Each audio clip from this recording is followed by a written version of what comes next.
Good evening, I'm Anthony Robart. This is Crime Beat. Tonight, it's a parent's nightmare.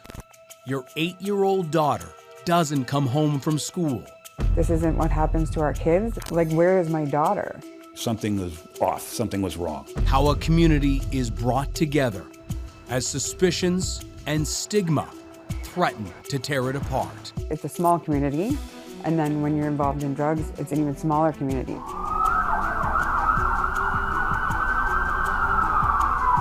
We knew that a female had taken Victoria, seemingly willingly. Who was it, first off? Like, who was she with? Why is Tori walking with her? We never believed that the investigation was going to ramp up to what it eventually did, one of the largest police investigations in Ontario's history, if not the country's.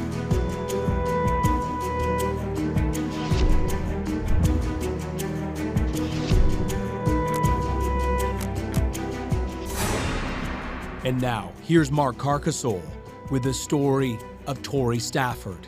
Never forget. Little tomboy, wouldn't mind playing in the dirt, worms, frogs, any animals. She loved them. Was quite playful little bugger. This looks like a leopard. Laughy, jokey, giggly little girl. A lot of bounce in her step. A firecracker. She never wanted to get up in the morning. Like, every single day was a fight to get her out of bed, except for Sundays.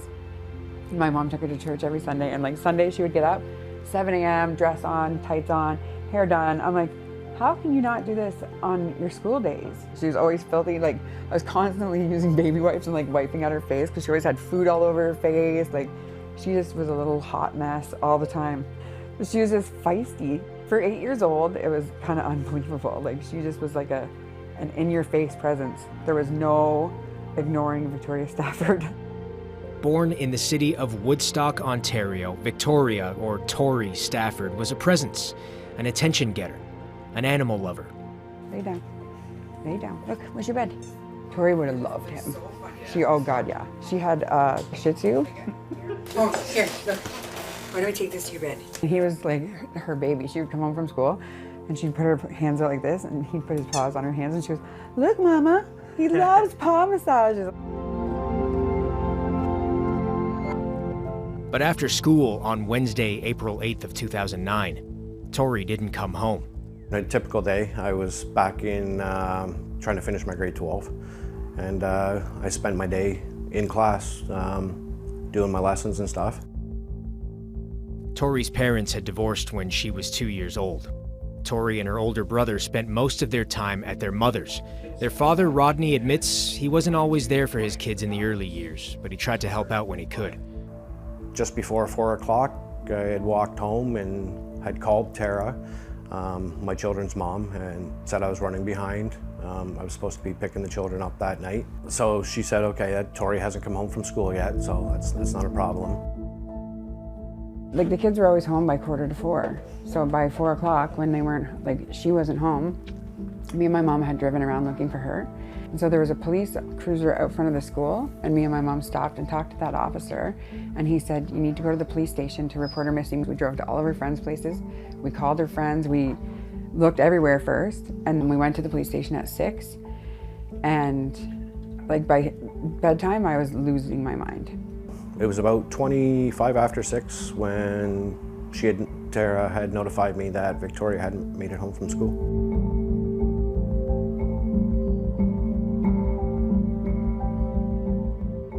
At that point in time, I started calling around, like, my family members, seeing if any of them had heard from Victoria. My mom, she drove me over to Tara's, and we had sat with police for a little bit.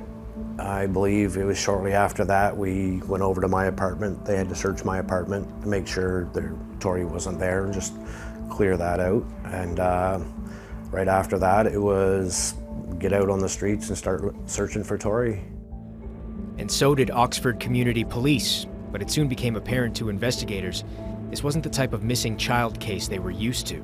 99.9% of our reports of missing children are resolved successfully. This particular case, there was a sense of urgency, a bit of a different twist to this one, and we all instinctively felt it. Something was off, something was wrong.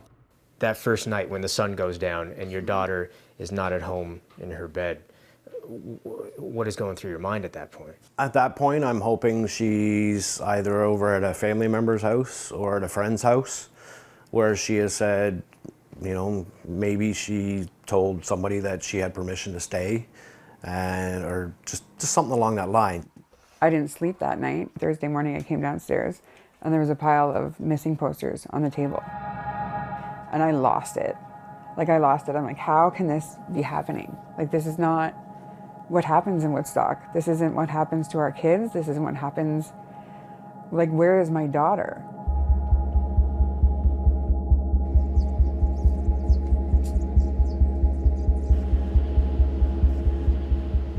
We never believed that the investigation was going to ramp up to what it eventually did, one of the largest police investigations in Ontario's history, if not the country's.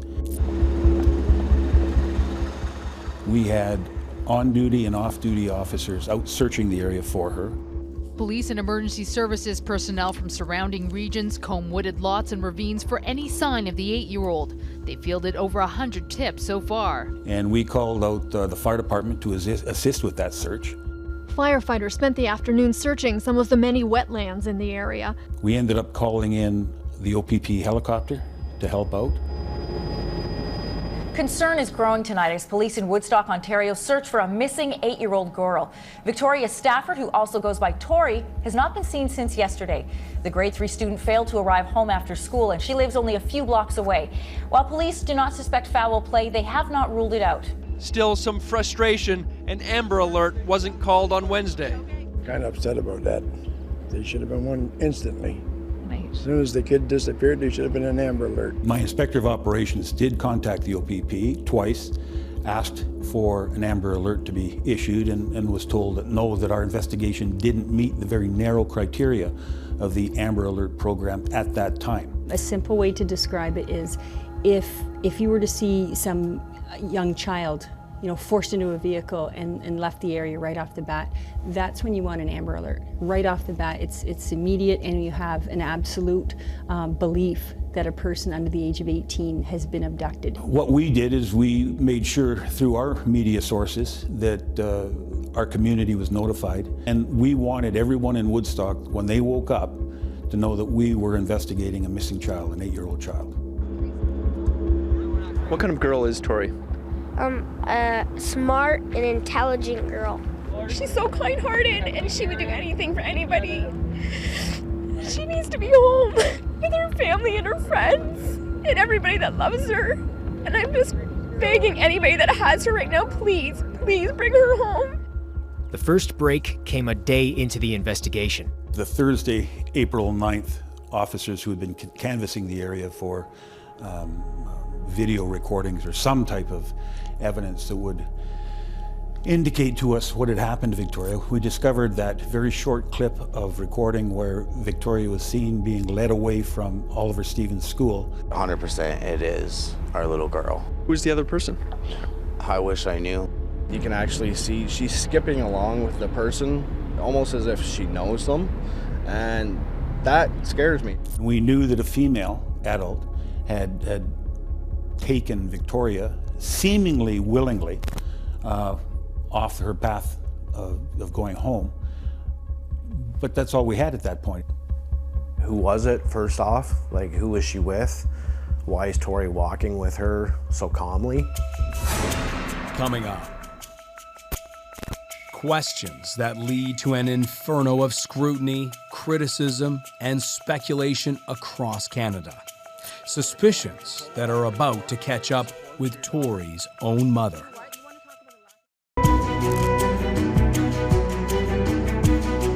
With video surfacing of 8-year-old Tori being led away from her school by a mysterious woman, police must act fast. Here's Mark Carcassole with Tori Stafford. Never forget. I just want everybody to continue your prayers and keep looking and don't give up, because we're not going to give up for a second until she's home safely. If she can find a phone, a window, anywhere, any way that she can get back to us, if she can call, if she can get away just to fight to come home. Hi, how are you? Good, how are you? Step in for a sec. Police tracked down every lead, followed every tip. But still, nothing. My nerves are shot, and I can't handle much more. There's a search party being organized at the Zellers parking lot. People gave me grief because I didn't go out looking for her. When it came to looking for her, and like Rodney would go out and go on searches, and I said, like, I cannot do that. I can't, and it's not because I don't want to, it's because I can't imagine if I were to find her.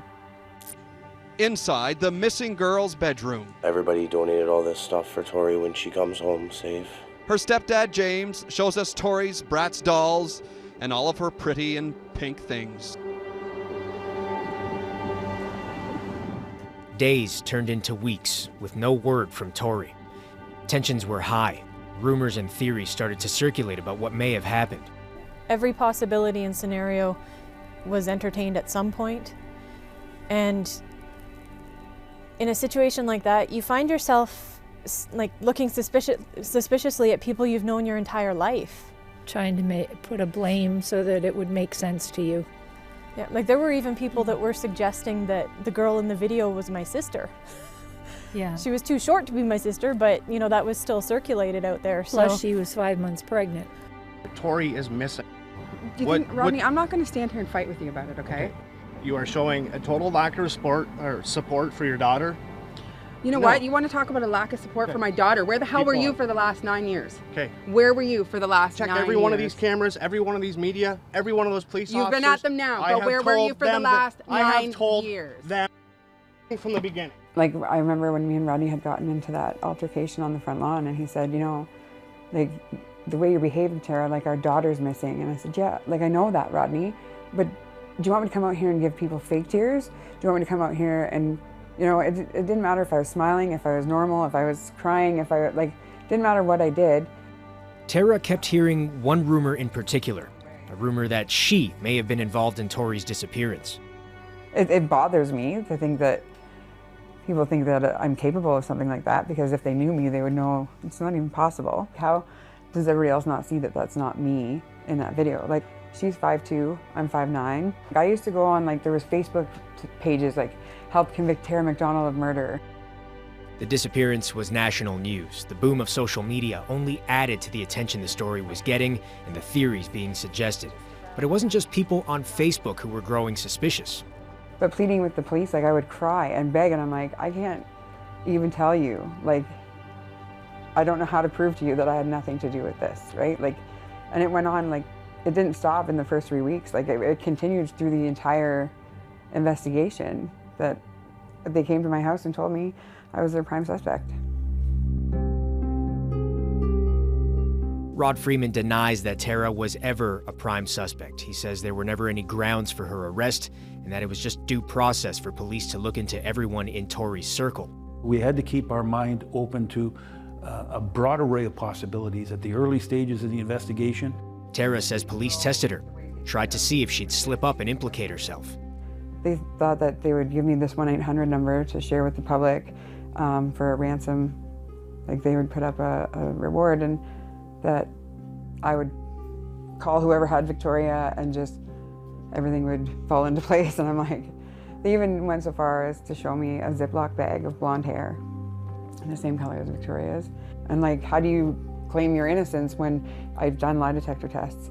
I've been interviewed, interrogated, screamed at. Like, I went through, people can't even begin to imagine. What kind of toll does that take on you when everyone is trying their best to make the suspect you? People who don't know you, have never met you, just heard your story in the news. Like, I was pleading with the police. I cared what the public thought, but I really cared what the police were thinking, because that's who I needed to convince, because they were going to be the ones who had the ultimate decision, right? So I was honest with them. Honest with them about her drug use, an addiction to OxyContin. Rodney didn't believe that I had told them about my drug usage, and I said, I told the police about my drug usage the night that Tori went missing. I said, I didn't tell the public because I didn't think it was anybody's business. Tori's mom says she has been seeking treatment for her OxyContin addiction at the methadone clinic here in Woodstock for the past 2 years. Except for one relapse just over a year ago, she says she has not gone back to using the drug. But the rumors persisted. Some suggested perhaps Tori was taken as part of a drug debt owed by Tara or her partner at the time. It's absolutely bull. Like, he was charged with drug charges in the year 2000. It is 2009. We do not owe people money, and there is no reason for anybody to steal our little girl. There was no drug debt whatsoever. No beef at all, no nothing. Nothing. We investigated that drug connection, that maybe Victoria had been taken for some purpose surrounding a drug debt or something like that. We ran that out. The investigators ran that out, and it was proven to be unfounded. In the background, the investigation rolled on, and local police did all they could to find more leads. What the public didn't know was that they'd already secured what would become a huge break.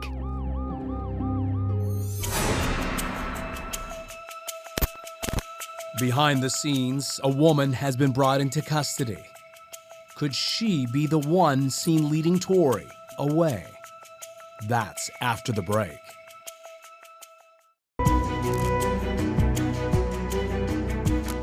As Tori's mother fights to defend her reputation, the public is unaware that police have secured what will become a huge break in the case. Here's Mark Carcassole with Tori Stafford, Never Forget. On April 12, 2009, 4 days after Tori Stafford's disappearance, Oxford Community Police had acted on a number of tips from the public related to the video of the girl being led away from her school. One of my friends called and he said, "That's Terri-Lynne McClintic in that video." And he had introduced us to her. So I called the police station right after I got off the phone with him, and I told them. And then that was Friday. Saturday, she went and handed out missing posters. And then on Sunday, she was arrested on other charges. But it did assist us in identifying a person of interest, Terri-Lynne McClintic, who we took into custody on the authority of an outstanding warrant for her arrest. And that's where the investigation really started to become more criminal in nature as opposed to simply a missing child. Police believed they may have had the woman in the white coat. While 18-year-old Terri-Lynne McClintic was detained, she was questioned about the missing girl and denied any connection. Without any proof of her involvement, police couldn't officially call her a suspect, but they didn't rule her out either, keeping her on their radar while she remained in custody on unrelated charges. So the search for answers continued. They canvassed neighborhoods, interviewed registered sex offenders in the area. With public pressure mounting 9 days after Tori Stafford went missing and 5 days after McClintic was arrested, Ontario Provincial Police, with all their resources, joined the investigation. For 10 days, police in Woodstock have been scrutinized for not doing enough.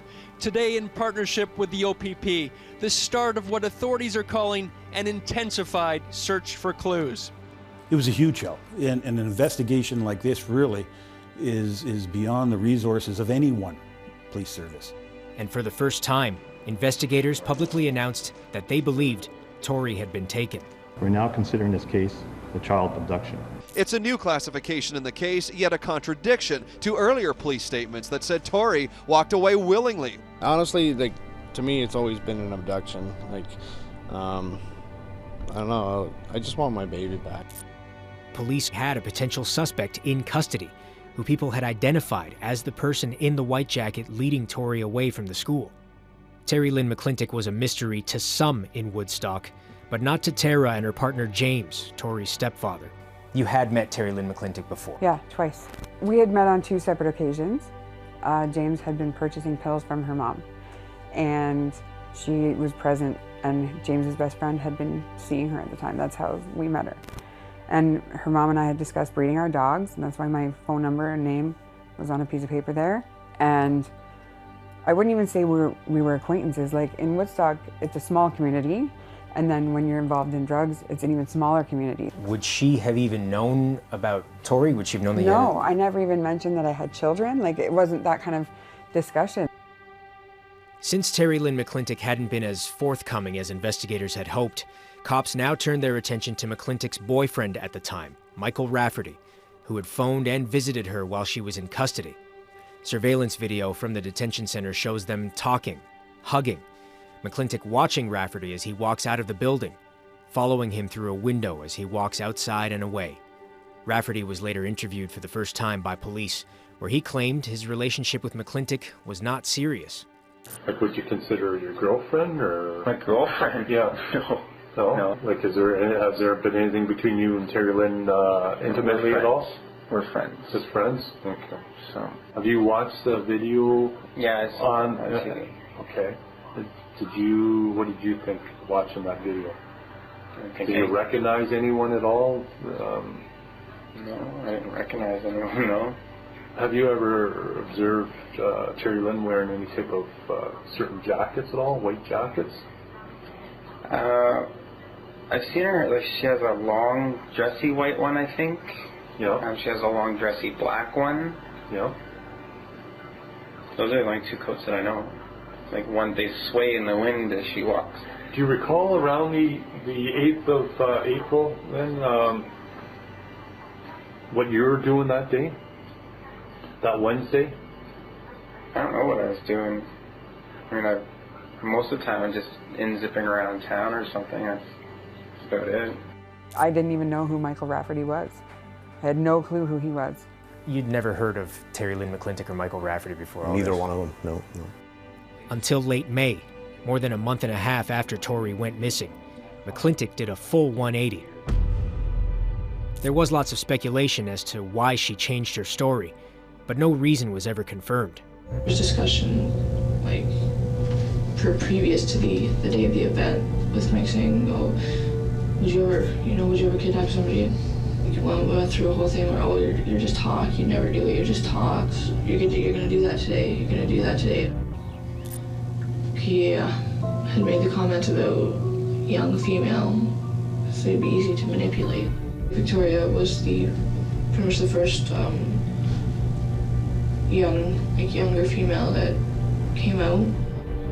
If I knew like what the outcome of that would have been, I never would have.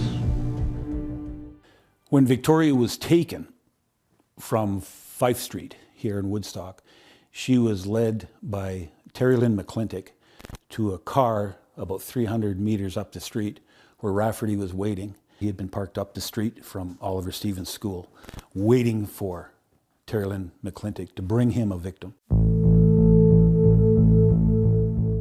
According to what McClintic told police, once they had Tori in Michael Rafferty's car, they hit the highway, McClintic sitting in the back with Tori, making sure she stayed crouched and hidden. The radio on in the car, listening for any reports of a missing girl.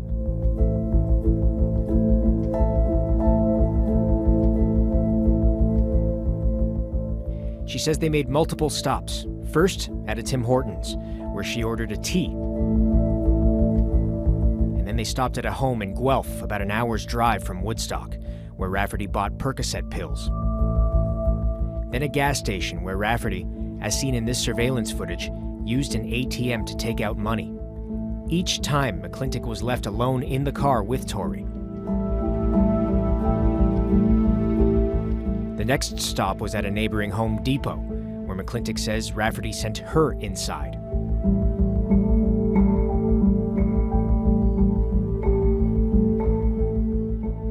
Surveillance video from the store shows McClintic calmly browsing. He wanted a claw hammer, a garbage bags, like a box of garbage bags. Using the self-checkout to scan through the garbage bags and the murder weapon, the claw hammer. I was really contemplating like whether or not I wanted to go back up to the vehicle or not. My biggest reason for even going back to the vehicle was because Tori was there, and I knew at least while I was there, I could at least make it somewhat better for her. McClintic appears emotional in the video until the investigator leaves to get her Kleenex. The crying starts again as she hears OPP officer Jim Smith returning. It was Jim's talent in interviewing that really got us our first break, a very solid break, and led the investigation in the direction that it went. You didn't want to see it, okay? But that doesn't change the fact that you saw it. okay? And that's what you need to be truthful about. Like, I turned my head because I didn't want to see it. I could hear her calling my name. Okay, so tell me what happened.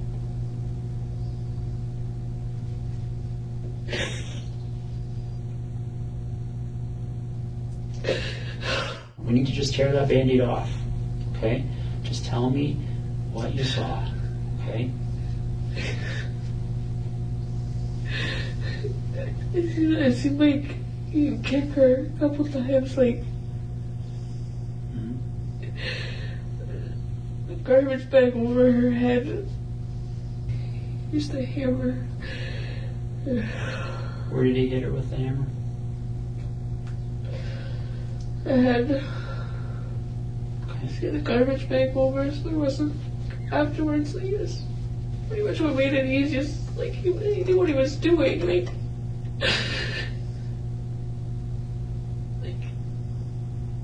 there was no like blood splatter. Like you've been so brave, okay, and I appreciate that. Right? I know that was hard for you to talk about, okay, but we need to put that last piece of the puzzle, okay. All right. We need to bring her home. I know that, and that's why I've been here. Like I'm not. Tori was left at that spot. He put rocks over her, like.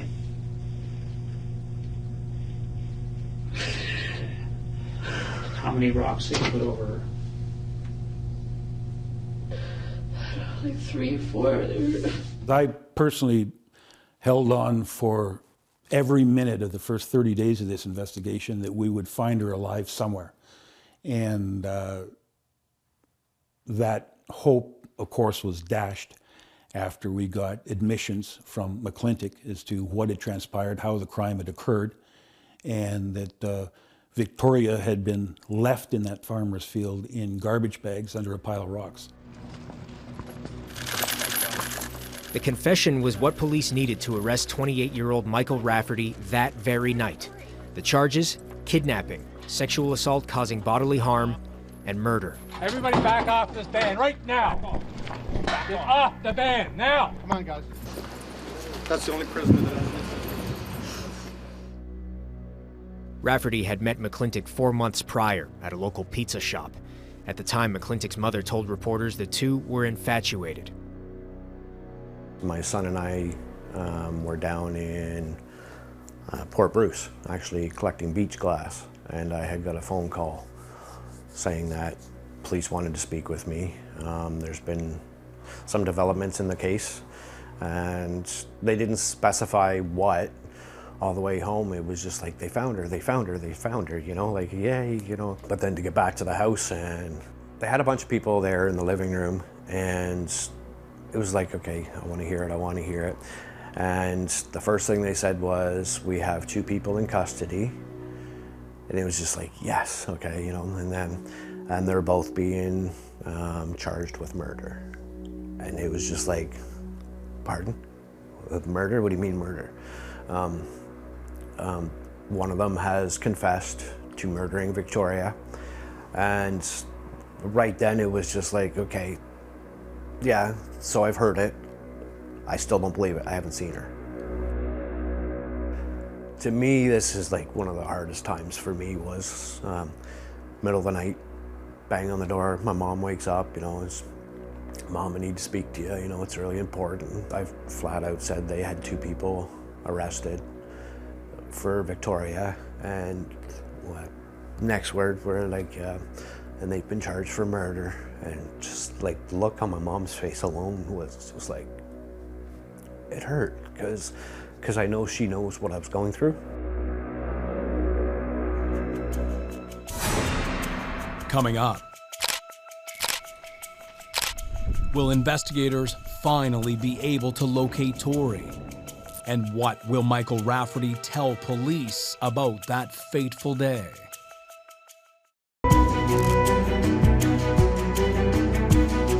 Terri-Lynne McClintic and Michael Rafferty have been charged with murdering 8-year-old Tori Stafford. But police still need to locate the little girl's body. Here's Mark Carcassole with Tori Stafford, Never Forget. on in and grab a chair. Within hours of his arrest, Michael Rafferty was questioned again by police. And this time, investigators were armed with Terri-Lynne McClintic's confession. Hey, Steph, how are you? Mind for a sec? I understand Mike here wanted to see what Terri-Lynne had to say. Mike, Terri-Lynne's still speaking to my partner, okay? This is a girl you killed, all right? She's not missing anymore. She's dead. Terri-Lynne was asked today if she wanted to call a lawyer 4 times. She said no, all 4 times. She went through 2 boxes of Kleenex. All right? She says on the 8th of April, Wednesday the 8th of April, 2009, at 3:30 in the afternoon, you drop her off at Pavey, south of Fife, south of the public school, where Tori walks out of. You tell her to get a girl, and you want her young. She walks up the street, you drive up to the old age home where you park your car. She walks up to Tori. Tori's nice to her. She trusts her. She holds her hand for a little bit. She walks up the street with her. Terri-Lynne tells her about her little dog, gets her across the street to her car, opens the back door. Tori doesn't like it anymore. She pushes her in the car. You start driving. She says she's freaking out. She says she's worried about you. She's scared about what you're going to do. She says you guys hit the 401. You start driving to Guelph. You park outside a house. You go in for a little while. You come out with some drugs, she thinks. And you drive to the Home Depot. You park at the end of the parking lot. You tell her it's her turn to get out of the car. You tell her to go in there. You give her some cash because you don't want to use your debit card so you don't track it. She goes in there. She gets garbage bags like she's told to do, and she comes back out. Then you go driving. And you pull into a farmer's field right across from a house, to the point where you're even asking her if anybody can see you. And what does she do? She says she goes for a walk because she doesn't want to see what happens. And then she comes back. And you're not sitting in the front seat anymore, Mike. You're sitting in the back seat.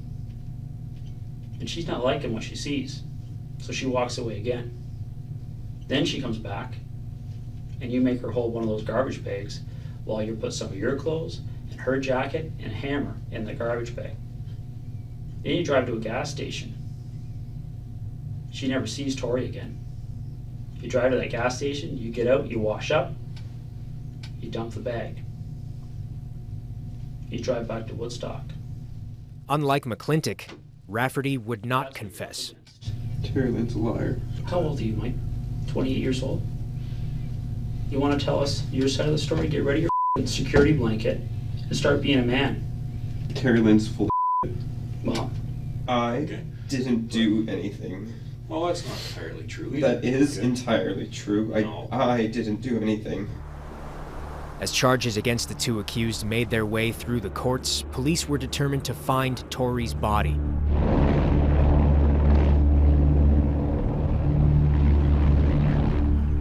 They sought information from anyone who may have seen Rafferty's car on the day of the abduction, and had McClintic help them draw up a sketch of the area where she claimed they left Tori.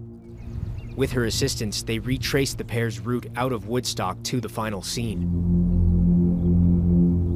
Nothing. McClintic could not pinpoint the spot where Tori lay. But there was a glimmer of hope when police got a record of cellular pings from Rafferty's BlackBerry that put it in the small township of Mount Forest, Ontario, near Guelph the night Tori Stafford disappeared. It was a little north of their previous search grid. On Sunday, July 19th, 2009, on his way back to Woodstock from OPP headquarters in Orillia, Ontario, OPP Detective Sergeant Jim Smith, the same investigator who coaxed a confession out of McClintic and played bad cop in the interrogation of Rafferty, got off the highway and drove through Mount Forest on a hunch. He found a spot that sounded a lot like McClintic's description, and there found Tori Stafford's body, buried under a pile of rocks.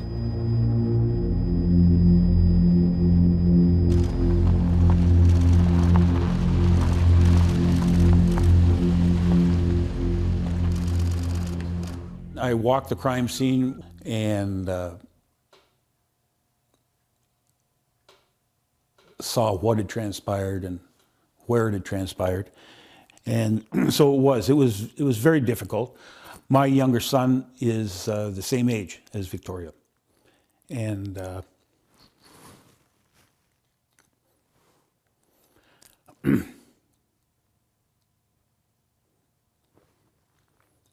let's just keep going. That's, I think anyone can understand why that would be emotional. Yeah. But that's part of policing. That's part of why we do what we do, is to catch these people that are responsible for these types of evil acts and to hold them accountable before the courts. And that's what we do. And so when it comes to doing the job, you know, you put on your armor, you rely on your training and the people you've surrounded yourself with, and you do it. It was gut-wrenching because, you know, the search is over, but still up until the point they had actually found her remains, that I had always held out hope that maybe, you know, the story's just all lies.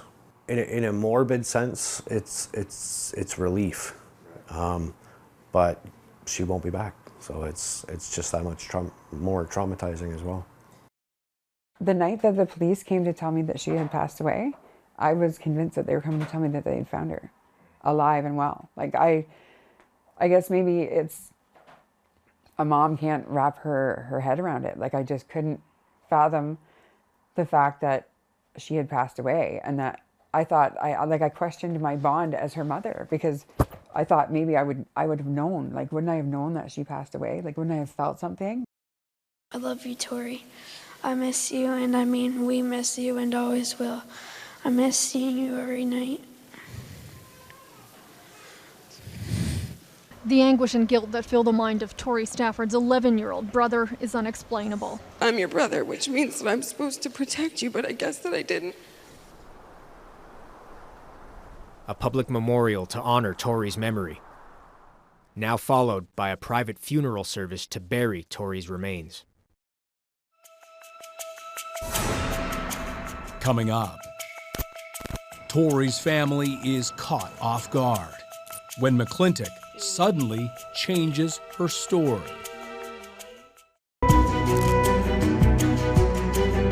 Tori's family must now face her accused killers in court. We return now to Mark Carcassole. A little more than a year after she helped kill Tori, Terri-Lynne McClintic pleaded guilty to first-degree murder at the Woodstock courthouse, sentenced to life with no chance of parole for 25 years. Her plea did spare Tori's family one prolonged trial. They read an agreed statement of facts that he was omitted from, so anything to do with him was blacked out. McClintic's guilty plea was kept secret with a publication ban so as not to taint potential jurors in Rafferty's separate trial, which wasn't until a while later. We waited another 3 years. It was 4 years in total from the time Tori was taken until the time they were both brought to justice.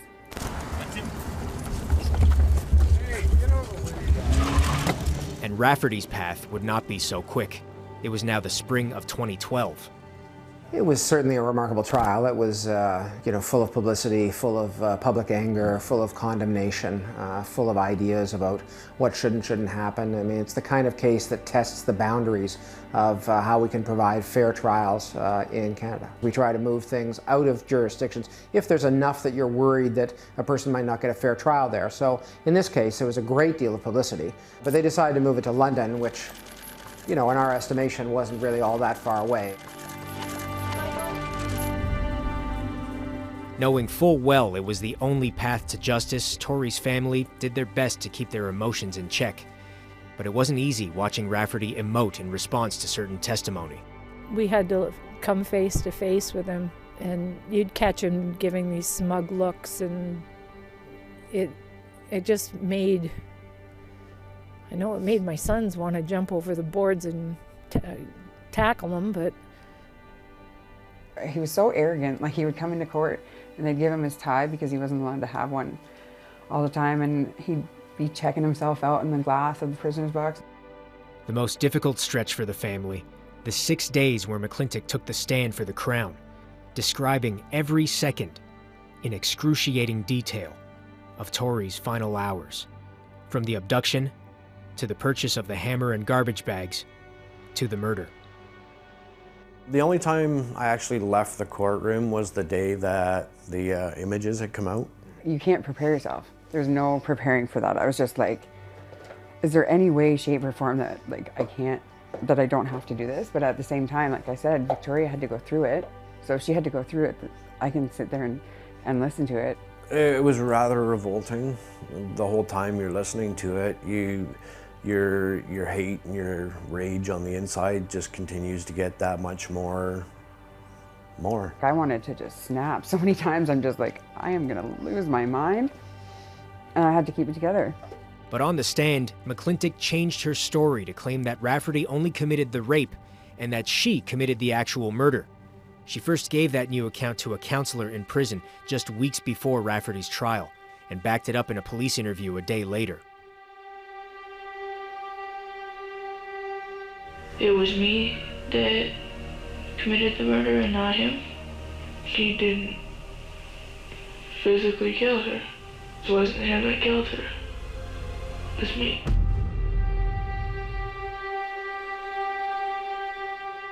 That gave Rafferty's lawyers the chance to suggest he had no idea Tori would be harmed, that McClintic staged the kidnapping and murder herself, and that Rafferty was simply a shocked bystander, though we never heard it from him.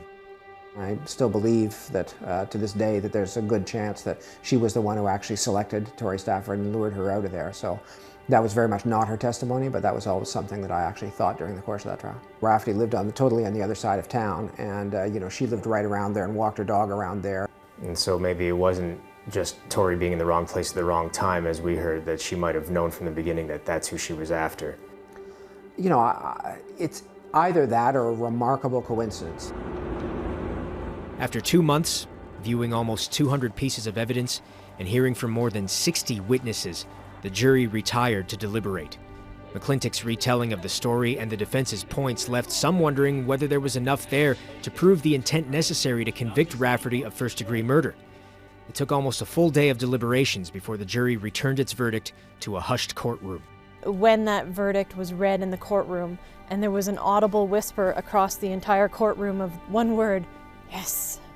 As each charge was read and each conviction was given, there was a yes. There was that immediate yes, and you're not allowed to cheer. You can't show emotion. You can't. It's tough when you're going through this kind of stuff. The celebration outside the courthouse, a very different story. We came out of the courthouse that night, and I was blinded. I couldn't even see for all the cameras going off and the noise, and I was overwhelmed. Not right now. I just want to enjoy this. It was as if a great battle had been won. A monster, as the trial judge called him, defeated. Michael Rafferty sent to prison for life, with no chance of parole for 25 years. The full motive for what triggered the pair to abduct, rape, and murder Tori Stafford never explained. I couldn't care less about him now. He's gone. He's history. And he is no longer a concern to any of our citizens here in Woodstock. He's no longer a concern to me as the chief of police or any one of my police officers. And it was all for this little girl right here. Not just Tori, but for every little child in Canada that doesn't deserve what happened to her. Hey, Victoria! It's unfortunate that her legacy will have to live on through us, but it always will. I'll keep her story alive.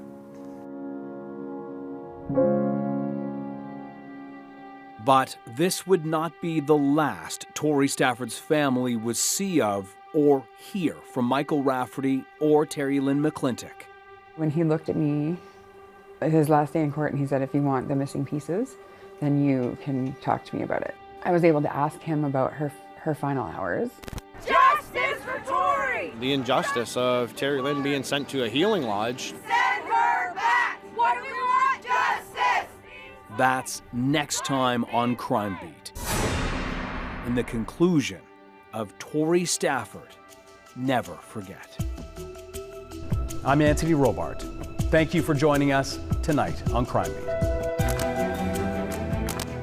Want more episodes of Crime Beat? Listen to the Crime Beat podcast now for free on Apple Podcasts, Spotify, or wherever you find your favorite podcasts. And for past episodes of Crime Beat, check out our YouTube page or download the Global Go app to watch on your phone.